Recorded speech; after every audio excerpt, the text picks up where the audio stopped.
नमस्कार दोस्तों, मेरा नाम है रणधीर और आप सबका स्वागत है फिट्स एजुकेशन पे। तो कैसे हैं आप सब। आज हम लोग पढ़ने वाले हैं गवर्नर के बारे में, जो कि राज्य का संवैधानिक प्रमुख होता है। हमारे यहाँ जो पार्लियामेंट्री सिस्टम है, जो हमने संसदीय शासन व्यवस्था को अपनाया है कनाडा के मॉडल को, उसमें हम देखते हैं कि केंद्रीय स्तर पे एक प्रधानमंत्री होगा और उसका एक मंत्रिमंडल होगा जो प्रेसिडेंट को सलाह देगा। ठीक है, सेम जो सिस्टम है ना वो हमारे राज्यों में भी है। राज्य में क्या है कि हम प्रेसिडेंट के जगह पे गवर्नर को कंपेयर कर सकते हैं। ठीक है, प्रेसिडेंट के जगह गवर्नर को रख सकते हैं, प्रधानमंत्री के जगह हम रख सकते हैं वहाँ पे चीफ मिनिस्टर को। और काउंसिल ऑफ मिनिस्टर सेम हमारा होता है, जिस तरीके से केंद्र में होता है उस तरीके से राज्य में भी होते हैं। ठीक है, तो ओवरऑल जो स्ट्रक्चर है वो ऑलमोस्ट सेम होता है अगर हम कंपेयर करके देखते हैं इसको केंद्र सरकार से और राज्य सरकार के बीच में। ठीक है, तो जब भी आप राज्य सरकार के बारे में पढ़ेंगे, जब भी आप स्टेट गवर्नमेंट के बारे में पढ़ेंगे, तो आप ज़रूर एक बार प्रीफर करें, पढ़ने का प्रयास करें आप सेंट्रल गवर्नमेंट को, ताकि जो आपका जो कंसेप्ट है वो एकदम बिल्कुल क्लियर हो जाए।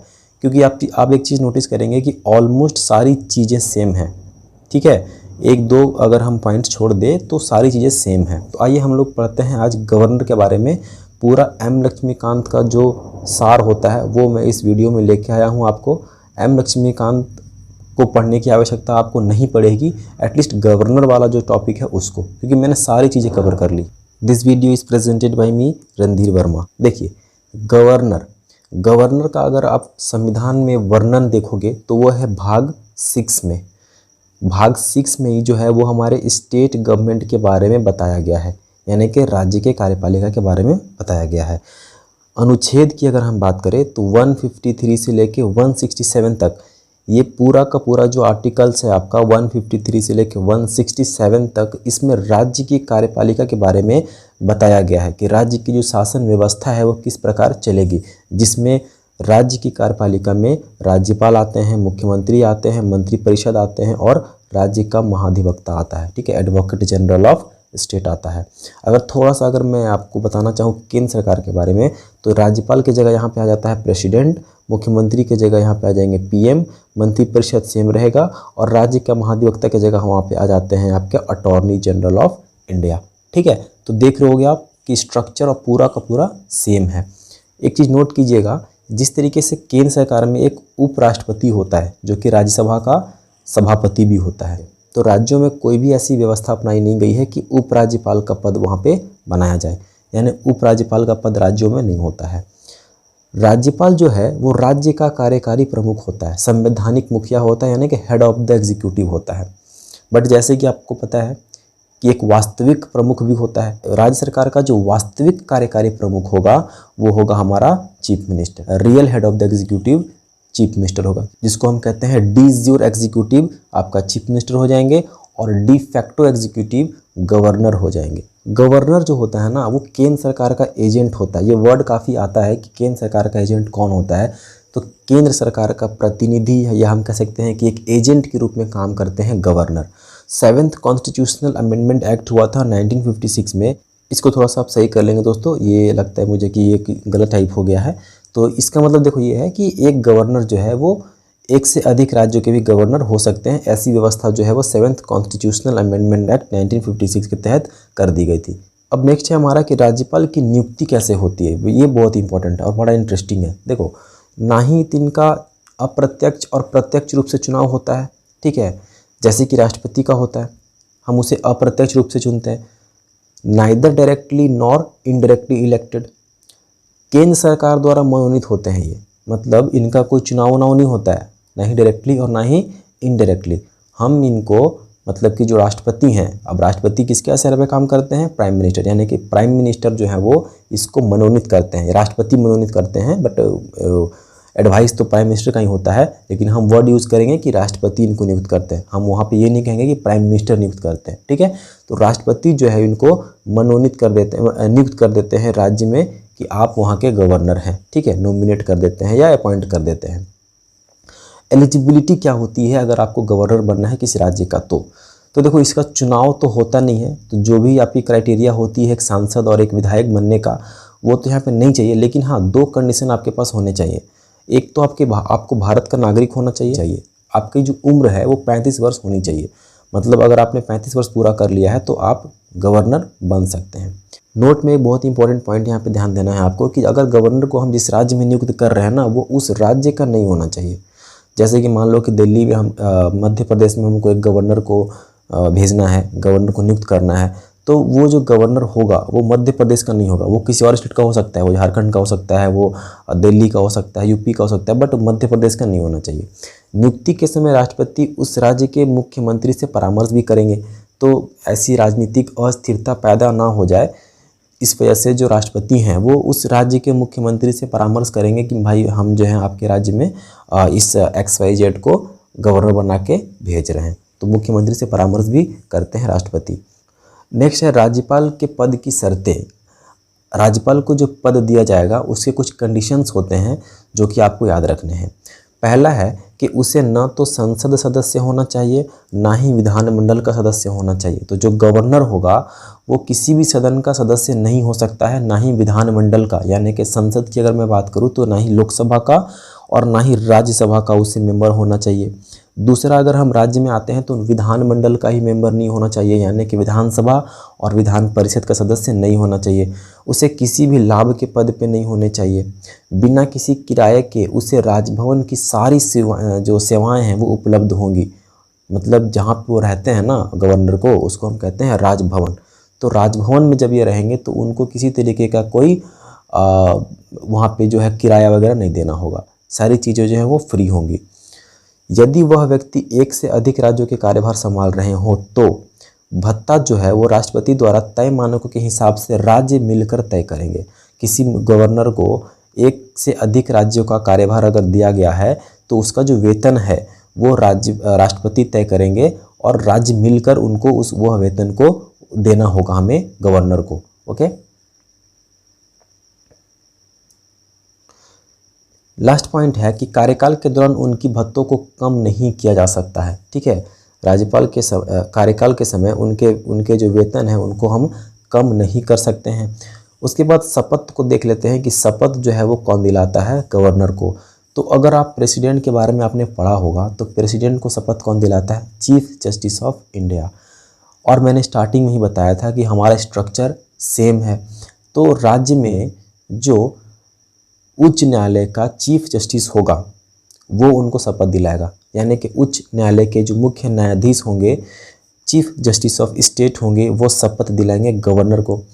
मान लो कभी चीफ जस्टिस ऑफ स्टेट अगर अवेलेबल नहीं है तो जो उनके बाद सीनियर मोस्ट जज होगा वो उनको शपथ दिलाएंगे। ओके, उसके बाद इनका टेन्योर हम देखते हैं कि कार्यकाल ये कितने वर्ष के लिए अपने पद पे बने रहेंगे। तो आमतौर पे तो 5 वर्ष के लिए अपने पद पे ये बने रहेंगे।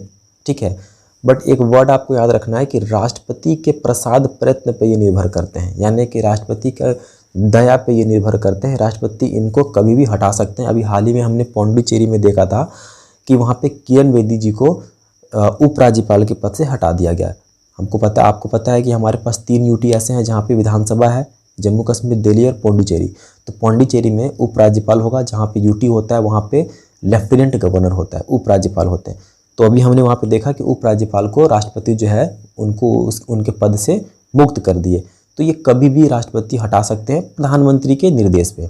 तो ये प्रसाद प्रयत्न वर्ड एक यूज़ होता है, इसका मतलब सिंपली ये होता है कि राष्ट्रपति के दया पर वो निर्भर करते हैं, कभी भी उनको पद खाली करने के लिए कहा जा सकता है। हाँ, ये अपने त्यागपत्र भी दे सकते हैं स्वेच्छा अनुसार। ठीक है, तो आमतौर पे इनका कार्यकाल तो 5 वर्ष का होता है। बट मान लो कि 5 वर्ष पूरा हो गया लेकिन इसका उत्तराधिकारी अभी तक नहीं आया है तो वो अपने पद पे बने रहेंगे। जिस तरीके से राष्ट्रपति के केस में होता है कि अगर राष्ट्रपति का कोई उत्तराधिकारी नहीं आया है, मतलब कि नेक्स्ट प्रेसिडेंट का चुनाव जब तक नहीं हो जाता है, प्रेसिडेंट अपने पद पे बने रहते हैं, उसी तरीके से राज्यपाल भी अपने पद पे बने रहेंगे जब तक कि कोई उनका उत्तराधिकारी या नए राज्यपाल का चुनाव नहीं हो जाता है। तो राष्ट्रपति जो है वो एक राज्यपाल को उसके बचे हुए कार्यकाल के लिए दूसरे राज्य में भी स्थानांतरित कर सकते हैं। तो मान लो किसी राज्य में कोई राज्यपाल 3 वर्ष के लिए रहता है तो उसके बचे हुए 2 वर्ष में वो किसी और राज्य में भी सेवा दे सकते हैं। ऐसी व्यवस्था हमारे यहाँ है।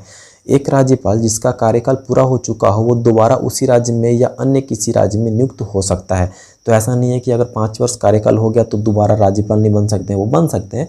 उसी राज्य में भी बन सकते हैं और अदर राज्य में भी बन सकते हैं, ठीक है। और आपको वैसे ही पता होगा कि पॉलिटिशियन के लिए कोई एज लिमिट नहीं होता है कि आप एक बार बनोगे तो ख़त्म। जैसे अमेरिका में है कि 2 बार आपको प्रेसिडेंट बनना है, बस उसके बाद आप तीसरा बार नहीं बन सकते हो। लेकिन हमारे यहाँ आप 4 बार 5 बार जब तक जिंदा है तब तक आप विधायक और सांसद और प्रधानमंत्री ये सब बन सकते हो, ठीक है। एक राज्यपाल 5 वर्ष के बाद भी अपने पद पर बना रह सकता है, ये मैंने पहले डिस्कस कर दिया आपको, ठीक है, कि जब तक उसका उत्तराधिकारी ना आ जाए वो अपने पद पे बना रहेगा। लास्ट पॉइंट हमारा यहाँ पे है कि राष्ट्रपति कुछ परिस्थितियों में संबंधित राज्य के मुख्य न्यायाधीश को अस्थायी रूप से राज्यपाल के पद पर नियुक्त कर सकते हैं या उनको नियुक्त किया जा सकता है। ये बहुत ही इंपॉर्टेंट पॉइंट है, इसको स्टार मार्क कर लीजिएगा। ये कह रहा है कि अगर कुछ ऐसी परिस्थितियाँ उत्पन्न हो जाती है कि राज्यपाल मौजूद नहीं है या कंडीशन है बहुत सारे, तो उस केस में क्या होगा कि उस राज्य का जो उच्च न्यायालय होगा उसके जो मुख्य न्यायाधीश होंगे उनको हम कुछ समय के लिए अस्थायी रूप से राज्यपाल का कार्यभार दे देंगे। तो जैसे प्रेसिडेंट के केस में होता है दोस्तों कि प्रेसिडेंट अगर अब ऐसी कुछ परिस्थितियां हो जाती है तो प्रेसिडेंट के जगह पे हम चीफ जस्टिस ऑफ इंडिया को कार्यकारी राष्ट्रपति के रूप में काम सौंप देते हैं करने के लिए, ठीक है, तो एज ए एक्टिंग प्रेसिडेंट। तो इसी तरीके से राज्यों में भी ये व्यवस्था अपनाई गई है कि अगर राज्यपाल आज मौजूद नहीं है और हमें एक राज्यपाल चाहिए ही चाहिए तो उस समय क्या होगा, चीफ जस्टिस ऑफ स्टेट जो होंगे उनको हम बना देंगे अस्थाई राज्यपाल, यानी कि एक कार्यकारी राज्यपाल, या हम कह सकते हैं कि अस्थायी तौर से, ठीक है, टेम्पररी वो अपना काम देखेंगे। फिर जब नए राज्यपाल आ जाएंगे तो वो अपने पद से मुक्त हो जाएंगे। नेक्स्ट इनकी शक्तियों के बारे में हम बात कर लेते हैं। बहुत ही इंपॉर्टेंट शक्ति इनके पास है जो कि प्रेसिडेंट के पास भी है। कुछ शक्तियां ऐसी हैं जो इनके पास नहीं है। अगर हम प्रेसिडेंट के मुकाबले इनको हम देखें तो 4 शक्तियां जो ऐसी हैं वो प्रेसिडेंट के पास भी हैं और इनके पास भी हैं। पहला है कि कार्यकारी शक्ति, यानी कि एग्जीक्यूटिव पावर। दूसरा है विधायिक शक्ति, लेजिस्लेटिव पावर। तीसरा है वित्तीय शक्ति, फाइनेंशियल पावर। चौथा है न्यायिक शक्ति यानी कि जुडिशियल पावर। एक और इनके पास शक्ति होता है कॉन्स्टिट्यूशनल पावर, संवैधानिक शक्ति, वो इम्पोर्टेंट नहीं है, बट अगर आपको थोड़ा डिटेल में पढ़ना है तो आप एम लक्ष्मीकांत को देख सकते हो। नोट कीजिएगा यहाँ पे कि दो शक्तियाँ ऐसी हैं जो राज्यपाल को नहीं दी गई हैं। कौन कौन सी? तो एक तो कूटनीतिक शक्ति यानी कि डिप्लोमेटिक पावर, कूटनीतिक शक्ति इनको नहीं दिया गया है, डिप्लोमेटिक पावर। और दूसरा है मिलिट्री पावर यानी कि सैन्य शक्ति। अब आप थोड़ा सा अगर आप इसको समझोगे तो इसको याद करने की आवश्यकता आपको नहीं पड़ेगी, ऑटोमेटिकली आपको याद हो जाएगा। कूटनीतिक शक्ति में क्या होता था? कूटनीतिक शक्ति प्रेसिडेंट के पास होता है, तो कूटनीतिक शक्ति में प्रेसिडेंट क्या करते हैं कि डिप्लोमेट्स को नियुक्त करते हैं, जैसे एम्बेसडर, उच्चायुक्त, इनको नियुक्त करते हैं, मतलब कि विदेशों में भेजते हैं। तो राज्यपाल को क्या आवश्यकता है? वो तो विदेश नीति से कोई मतलब ही नहीं है। राज्यपाल को तो अपने राज्य में देखना है, तो राज्य में हमें एम्बेसडर और ये उच्चायुक्त की आवश्यकता ही नहीं पड़ेगी, तो हमें कूटनीतिक पावर देने की आवश्यकता पड़ी ही राज्यपाल को। दूसरा है कि सैन्य शक्ति, जितने भी आर्मी होते हैं वो सारे सेंट्रल गवर्नमेंट के अधीन होते हैं, तो उन पे कंट्रोल जो होता है वो सेंट्रल गवर्नमेंट का होता है। जैसे आपने सुना होगा CISF, CRPF, आर्मी, ये सब। तो यहाँ पे भी सैन्य शक्ति देने की आवश्यकता इनको नहीं महसूस हुई, क्योंकि मिलिट्री पावर हमको पता है कि सेना का सर्वोच्च सेनापति हमारे प्रेसिडेंट होते हैं, तो सैन्य शक्ति भी इनको देने की आवश्यकता नहीं है। राज्य में क्या करेंगे सैन्य शक्ति का? राज्य में तो कोई युद्ध करना नहीं है, ठीक है। और अगर मान लो युद्ध करना भी है तो वो निर्णय कौन लेगा? वो निर्णय लेंगे हमारे प्रेसिडेंट लेंगे, प्रधानमंत्री और काउंसिल ऑफ मिनिस्टर की एडवाइस पे। तो यहाँ पे इनकी ज़रूरत नहीं है। तो इसलिए याद रखिएगा कि डिप्लोमेटिक पावर जो है और जो मिलिट्री पावर है ये राज्यपाल को नहीं दिया गया है। अब कार्यकारी शक्ति की अगर हम बात करें तो बहुत सारी इनके पास एग्जीक्यूटिव पावर है, जो कि एग्जाम पॉइंट ऑफ व्यू से आपके लिए इंपॉर्टेंट है, वन लाइनर से भी इंपॉर्टेंट है और मेंस पॉइंट ऑफ व्यू से भी इंपॉर्टेंट है। पहला अगर हम देखते हैं तो क्या लिखा हुआ है कि राज्य सरकार के सभी कार्यकारी कार्य औपचारिक रूप से राज्यपाल के नाम पे होते हैं। जैसे प्रेसिडेंट के साथ होता था कि सारा काम प्रेसिडेंट के नाम पे होता है, ठीक है, करता कोई और है और भरता कोई और है। तो all the executive functions done by the name of governor. Second point है कि वह मुख्यमंत्री एवं अन्य मंत्रियों की नियुक्ति करता है, यानी कि CM और मिनिस्टर को अपॉइंट करता है वो राज्य में। छत्तीसगढ़, झारखंड, मध्य प्रदेश और उड़ीसा में एक जनजाति कल्याण मंत्री होंगे, एक ट्राइबल मिनिस्टर होंगे, जो केवल इन्हीं चारों में होंगे। इनकी जो नियुक्ति है वो भी राज्यपाल करेंगे, ठीक है। ये सारे 4 राज्य जो हैं वो जनजाति राज्य हैं। नेक्स्ट है कि यह राज्य के महाधिवक्ता को नियुक्त करते हैं, यानी कि एडवोकेट जनरल जो होते हैं, जिस तरीके से सेंट्रल में अटॉर्नी जनरल होते हैं, उसी तरीके से राज्य में एक महाधिवक्ता है जो कि सबसे बड़ा, राज्य का सबसे बड़ा कानूनी अधिकारी होता है। और ये एक फैमिली वकील होता है हमारे चीफ मिनिस्टर का। कोई भी प्रॉब्लम होती है तो ये महाधिवक्ता चीफ मिनिस्टर की तरफ से या सरकार की तरफ से अपना पक्ष रखते हैं कोर्ट में। तो एडवोकेट जनरल की नियुक्ति भी करते हैं राज्यपाल। वह राज्य के निर्वाचन आयोग के आयुक्त की नियुक्ति करता है, यानी कि स्टेट इलेक्शन कमीशन जो है उसकी नियुक्ति हमारे राज्यपाल जी करेंगे। वह राज्य लोक सेवा आयोग है, यानी कि जो स्टेट पब्लिक सर्विस कमीशन है उसके अध्यक्ष की नियुक्ति करेंगे, लेकिन इन्हें सिर्फ राष्ट्रपति द्वारा ही हटाया जा सकता है। तो नियुक्ति तो राज्यपाल करेंगे, लेकिन जब हटाने की बात आएगी तो वो राष्ट्रपति हटाएंगे इसको, ठीक है। वह राष्ट्रपति से राज्य में संवैधानिक आपातकाल की सिफारिश कर सकते हैं। तो कभी ऐसा हो सकता है राज्य में कि संवैधानिक ढांचा फेल हो जाए या वहाँ की जो सरकार है वो संविधान के अनुरूप अपना काम नहीं कर रही है, ठीक है, वायलेशन ऑफ कॉन्स्टिट्यूशन हो रहा है। तो इस स्थिति में राज्यपाल प्रेसिडेंट से ये सिफारिश कर सकते हैं कि आप राज्य में राष्ट्रपति शासन लगा दीजिए, जिसको हम प्रेसिडेंट रूल और राज्यपाल शासन भी कहते हैं, क्योंकि राज्यपाल ही शासन करते हैं प्रेसिडेंट के बिहाफ पे, ठीक है। तो ये जो लगता है शासन, ये आर्टिकल 356 के तहत लगता है, ठीक है। उसके बाद जो स्टेट में यूनिवर्सिटीज़ होते हैं उनकी जो कुलाधिपति का जो पद होता है, चांसलर का जो पोस्ट होता है, उस पे ये हमारे राज्यपाल ही नियुक्त रहते हैं ऑटोमेटिकली। मतलब कि जो उस राज्य का राज्यपाल होगा, गवर्नर होगा, वो उस राज्य के जितने भी यूनिवर्सिटीज़ हैं उनका चांसलर वो बन जाएगा। लेकिन अब हर एक यूनिवर्सिटी में राज्यपाल तो मौजूद रह नहीं सकते हैं, तो एक वाइस चांसलर का पोस्ट बनाया गया है, जो कि मेन काम वाइस चांसलर ही करते हैं, क्योंकि राज्यपाल तो हर एक जगह जाके अपना सारा काम वो कर नहीं सकते हैं ना। तो एक वाइस चांसलर का पद बनाया गया है। तो वाइस चांसलर की नियुक्ति भी कौन करेगा? राज्यपाल करेंगे।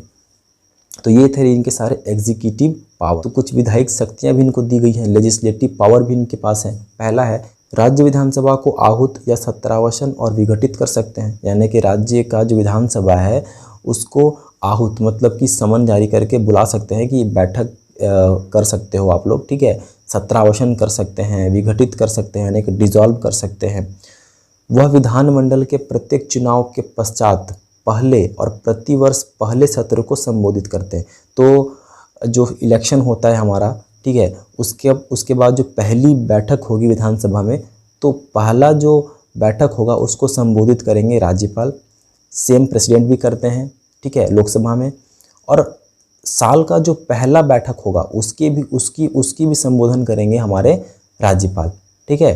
पहले सत्र की जो बैठक होगी उस साल का और नए इलेक्शन के बाद का। राज्य विधानमंडल के कुल सदस्यों का 1/6 भाग मनोनीत करते हैं वो विधान परिषद में। तो 1/6 जिस राज्य में विधान परिषद की व्यवस्था की गई है, जैसे बिहार, यूपी वगैरह में, तो वहाँ पे विधान परिषद में आपको पता होगा कि 1/6 जो है वो राज्यपाल मनोनीत करते हैं। तो ये आपको याद रखना है कि 1/6 उस राज्य के कुल विधान परिषद की संख्या का 1/6 राज्यपाल मनोनीत करेंगे। तो जहाँ पे विधान परिषद होगा वहीं पे ये होगा। मान लो कि जैसे झारखंड में नहीं है तो यहाँ पे राज्यपाल नहीं करेंगे, लेकिन विधानसभा में एक एंग्लो इंडियन की नियुक्ति वो कर सकते हैं, ठीक है। अगर उनको ऐसा लगता है तो वो एक एंग्लो इंडियन की नियुक्ति विधानसभा में कर सकते हैं। नेक्स्ट है कि सदन नहीं चलने की स्थिति में अध्यादेश जारी कर सकते हैं और 6 हफ्तों के भीतर उन्हें स्वीकृति भी लेनी होती है। तो मान लीजिए कि कभी सत्र जो है वो चल नहीं रहा है सदन का, और कुछ ऐसे इंपॉर्टेंट बिल्स हैं जो हमें लाने हैं या कुछ ऐसे कानून जो हैं वो लाने हैं, तो सदन तो चल नहीं रहा है। तो उस स्थिति में कुछ इमरजेंसी पावर दिया गया है, हमारे प्रेसिडेंट को भी दिया गया है और राज्यपाल को भी दिया गया है। तो उस पावर का इस्तेमाल करके ये एक ऑर्डिनेंस पास करते हैं, एक अध्यादेश पास करते हैं, जिसमें इन्हें केवल सदन में पास कराने की आवश्यकता नहीं पड़ती है, लेकिन हाँ 6 हफ्तों के अंदर जब सदन की बैठक होगी तो उसके बाद हमें इसे पास करवाना पड़ेगा। तो ये अध्यादेश जारी करने का मतलब यह है कि एक तरीके से कानून ये बन जाता है बोलने मात्र से। राज्य वित्त आयोग का गठन करते हैं। राज्य के लोक सेवा आयोग और नियंत्रक एवं महालेखा परीक्षक के रिपोर्ट को विधानसभा में पेश करते हैं। तो राज्य वित्त आयोग का पहले तो ये गठन करेंगे, लेकिन राज्य लोक सेवा आयोग और विधान नियंत्रक एवं महालेखा परीक्षक यानी कि controller and auditor general of India के जो रिपोर्ट्स होते हैं वो प्रेसिडेंट सौंपता है किसको? राज्यपाल को, और राज्यपाल उसको फिर विधानसभा में प्रस्तुत करता है। नेक्स्ट है वित्तीय शक्ति। फाइनेंशियल पावर क्या दिया गया है हमारे राज्यपाल जी को। तो धन विधेयक ये राज्य विधानसभा में बिना उसकी पूर्व सहमति के प्रस्तुत नहीं किया जा सकता है। Money bill can not be introduce without the permission of the governor. तो अगर मनी बिल को हमको पेश करना है तो हमें राज्यपाल की अनुमति लेनी पड़ेगी, बिना उसकी अनुमति के हम उसको पेश नहीं कर सकते हैं। वित्त आयोग का गठन कर सकते हैं, ये मैंने डिस्कस कर ही दिया है। तो ये वित्तीय शक्ति में केवल 2 पॉइंट्स है, वही आपको याद रखने हैं।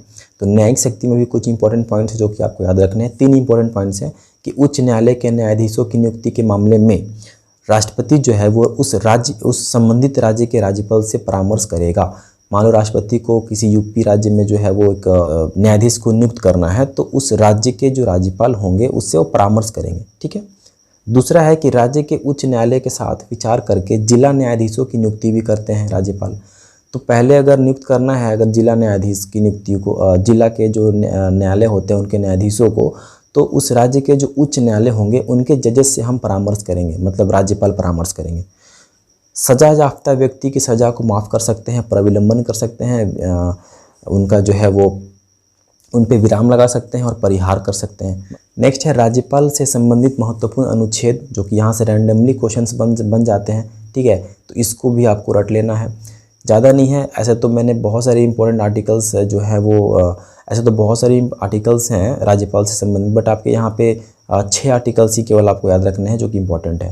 पहला है हमारा 153 ये कहता है कि राज्यों का जो राज्यपाल 153 ये कहता है कि राज्य में एक राज्यपाल होगा, there shall be a governor in the state.